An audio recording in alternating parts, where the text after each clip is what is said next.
Now I'd like to turn it over to Chancellor Jean Block to speak to UCLA's experience. Obviously, California is a state in which the tool of affirmative action was taken away years ago, and I'd love for you to share with us how you've been focused on Black and Latino enrollment and UCLA's long-established policy of not considering legacy in admissions. Thank you, and thank you for the invitation, Secretary Cardona and Director Tandon. It's a pleasure to be here today. So I think we all know that the Supreme Court decision on affirmative action is going to be deeply felt across higher education. And as Director Tandon says, we've been there before. At UCLA in 1996, California voters passed Proposition 209, which barred consideration of race and ethnicity in hiring and admissions decisions in our state's public institutions. This was a blow to UCLA and the entire UC system, where we aim broadly to reflect the demographics of a very diverse state.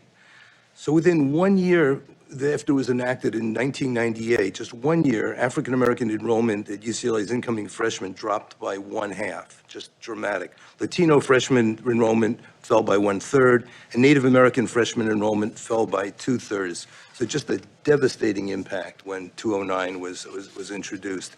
So in the years since, we've sought to maintain a commitment to opportunity and diversity while complying with Proposition 209. So we follow the rules, but we work effectively in 3 main areas to increase diversity. And these have been mentioned. First, of course, is outreach. Programs targeting low-income and first-generation students.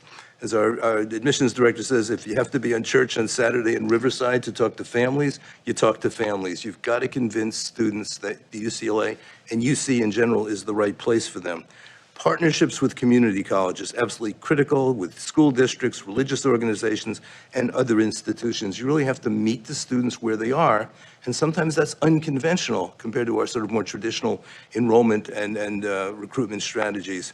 And an effort to increase, in our case, UCLA's geographic reach, because we're in a big city, the second biggest city in America. You can just sit back and allow the applications to flow in from Los Angeles, but there's so much more in California, and some of it's harder to reach and requires new thinking. The Central Valley is an example. Far northern California, not San Francisco, but far north, also requires new strategies. And it's really important, and we've done to build relationships with K-12 institutions so that students see us early in their career, and they can imagine being a college student by reaching the students very, very early by building partnerships. So that's outreach. Second is revamped admissions process. So holistic policies that look, and which were mentioned, which look beyond numbers to consider students' achievements in the context of the opportunities available.